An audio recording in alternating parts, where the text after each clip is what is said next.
We are very proud to announce UMP Trading is an official partner with a proven profit track record. Yeah, if you want great returns on your investments, be sure to check out UMP Trading. Hello, welcome back to everyone that's tuned into our channel, American Ultra Stock. Here we are today, just Braden and I.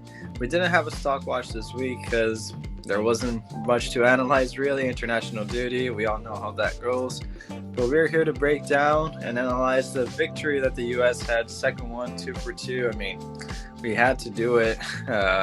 Just beat 4-0. We beat Oman. That is surprisingly higher ranked than Uzbekistan. But Braden, initial thoughts right after the game. What are your takes? Yeah, like you said, I can't believe Oman are ranked one above Uzbekistan because they definitely didn't show as much fight. And I mean, we even saw, I don't know how many of you guys would have watched, but Uzbekistan actually just drew with Mexico 3-3 as well, about the same time that we just beat Oman. So yeah, the FIFA rankings are a bit suspect as always there. But yeah, I mean, heading into the game, I wanted to see some of the young guys integrated into the first team, and that's exactly what we got with the lineup, and even some of the subs too, with Kevin Paredes and Benjamin Kamaski getting their debuts off the bench. So, I mean, there's not really much you can take away from this because, like you said, it's a weak opponent, and any positives have to be taken with a grain of salt. But it is nice to see some of the young guys get integrated into the team, especially ahead of the Olympics next summer. Absolutely. Going off of that, I think we can go into the tactical aspect of the game because I think that Greg showed I like this game better. Maybe it's because of the opponent, but I think that how flexible he was with tactics. And again, they tried the inverted thing, which I'm not a huge fan of, to be honest. But just to see these young guys integrated, like you said, for the long picture, which is the Olympics, I think Paredes and Kremaski are definitely two players that may be involved in that, since I don't think they have that much of a shout with the A team if we were to, absolutely need our strongest roster. But it's nice to see them there. What is your take on the tactical aspect of the game, and what were the big differences that you saw from the last game to this one? Yeah, so I think the biggest difference is the formation, kind of. Like it's still a 4-3-3, which is maybe a little concerning, but it is a little different because Greg did decide to start Tillman as a 10 instead of maybe Tessman would have probably been the other option as a 6. So still the 3-man midfield, not a 4-2-3-1 like we did see under Hudson and Callahan, which is still a little disappointing to me because I would have liked to see that. I think that would have maybe worked a little bit better, but starting with a cam, which is something everyone's been pushing for, us included, as if you saw last video, it is definitely an encouraging sign, and especially since we don't even have Reina, the fact that he trusted Tillman, who I thought had an alright game. He was getting in some decent positions, maybe not the best, but if we did have Reina there, I think it would have been a completely different game. So that was definitely a big difference and a positive. And I think the fullbacks as well were a bit different. I think Christopher Lund on the left-hand side, my guy, had an absolutely amazing game, I thought, on his full debut. I mean, he was playing arguably better left wing than Pulisic was. I mean, he was showing his attacking quality, getting up and down the pitch every time we had the ball.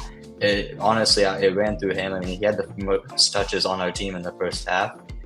Kind of got a little quieter as the second half went on, and maybe that was due to Pulisic getting taken off, who knows, but I thought he had a great game. He really dictated play on the left, and having Weston McKennie as well as like a roaming playmaker, he kind of had a free role, and just the balls he was playing, the switches, every single time he got the ball, he took his head up and looked for a switch across the field, and every single time he played that pass, it was on point.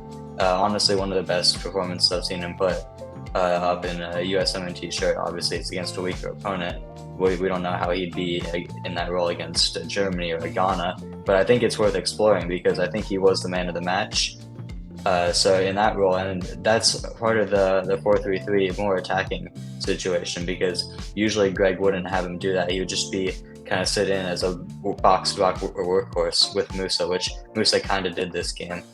And yeah, I think that's all from the tactical standpoint. And then just one quick little thing. I mentioned Paredes earlier.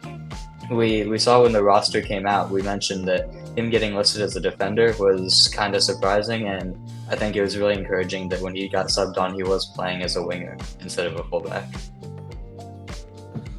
Yeah, I think those are great inputs. I do agree that I think that you hit the nail right there. I think that the only reason why Lund wasn't participating as much was because since Pulisic was taken off, we tended to lose volume on that side.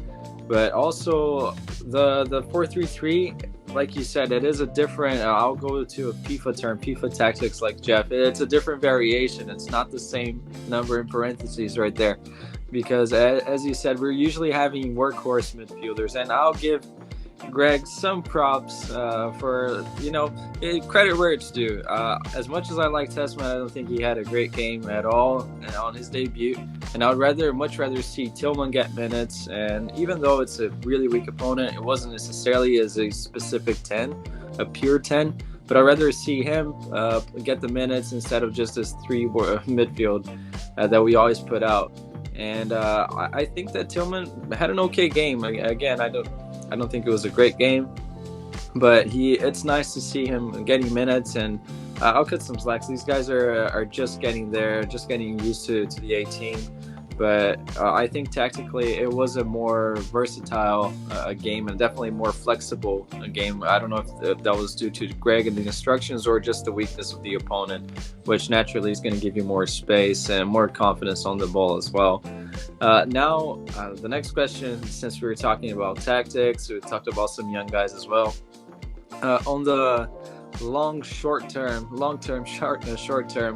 how can we take this into account? How do you take it, Braden, in terms of this just little mini camp that we had against two really weak opponents in the grand scheme of things of getting to a Copa America? Let's consider this the Copa America cycle. We're only going to get 5 FIFA dates, really. This one already counted, so only 4 left, basically. And how do you consider this? Do you think it was valuable or not? And what are the big things that you can think we can take away as a positive or negative? Yeah, I mean, like we've been saying, it's weak opponents. There's not really too much we can take away from the positive aspects. There are maybe negative aspects. Like I think we saw in the Gold Cup earlier this summer, is kind of a similar situation. If the players play well against weaker opponents, it's like, okay, that's kind of expected. But if they played worse, like for example Zendejas in the Gold Cup, you have to kind of be a little concerned about the performances. But yeah, I think everyone can see that this window was primarily used to get Greg reintegrated with the first team, and also some of the youth players as well. I will say that I think that was a pretty big part, and I do think from that aspect it was a good positive sign, getting some of the Olympic guys familiar to the tactics, since it looks like Greg's system might be used in the Olympics since Mikey Barnes won't be coaching, which is a bit unfortunate. But yeah, I mean, 2 weaker opponents, but at the same time, with Euro qualifiers going on, World Cup qualifiers going on in South America, I mean, there's not really too many options for opponents. I mean, I think the main ones would be Germany, who were playing next window already, so it's kind of useless. I think Australia would have been nice, because I mean, we see Mexico played Uzbekistan like we did, and next window Mexico also plays Ghana and Germany. So I feel like, why play Oman? Why not just play Australia like Mexico did, and just completely play the same games as them? And then, I mean, we can see how we stack up to them as well, and keep using that as ammo against them, I guess, because obviously we would have better performances. But yeah, I think for the young guys, it's good. That's really the only positives I can take away. And the only big negative that stood out to me was Pulisic. I thought he was pretty poor in both games.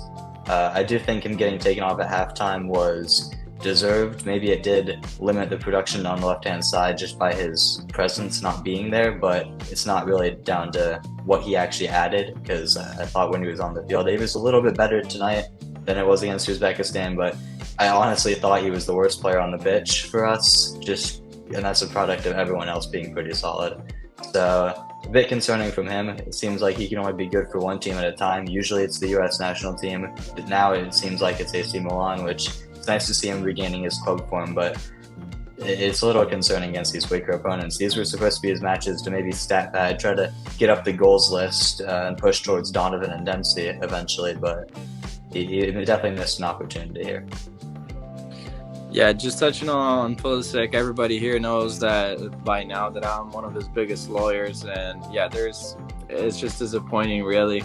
But I think that it's all right since he's picking up club form. I would have expected him. Honestly, it's a little bit underwhelming. The only reason why it's not a bigger talking point is because this game was actually solid. I think that there isn't much that we can complain about, even Greg. So I'm okay with that. Going forward, I think we should definitely try to aim to get some more Asian teams with friendlies with them, because Japan was seeking out. Obviously, they saw it. Germany, they had that big win.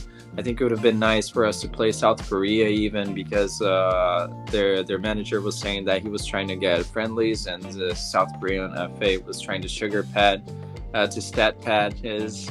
Not only his record, but the national team's record. I think that would have been a nice friendly, honestly, or even Australia. It makes every sense in the world. I don't want to be a conspiracy theorist here, but maybe USSF just wanted that easy victory for Greg to slowly get back in. But I think the big positive, like he said, the young players, in a way, that's sort of a smart way of preparing for next summer, because we got guys that are definitely not going to play in Copa America. I don't think Tesma's going to play in it. I don't think Paredes is going to play in it.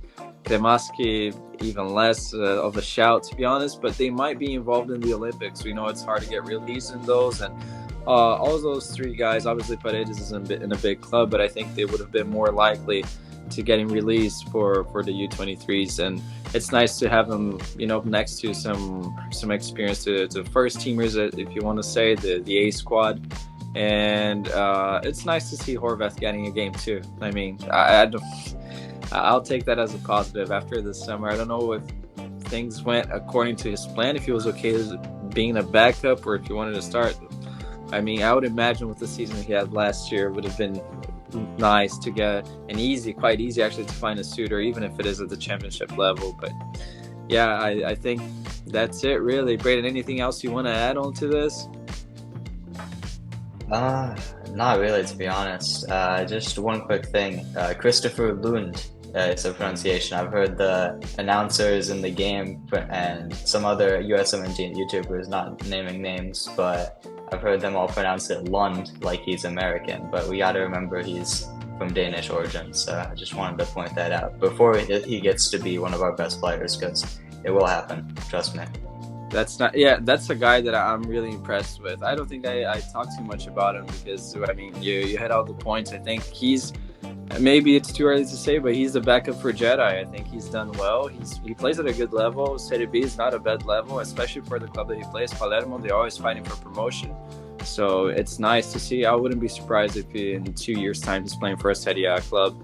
And in Italy, just a fun fact, nobody calls him either Christopher or Lund. They just call him Jensen.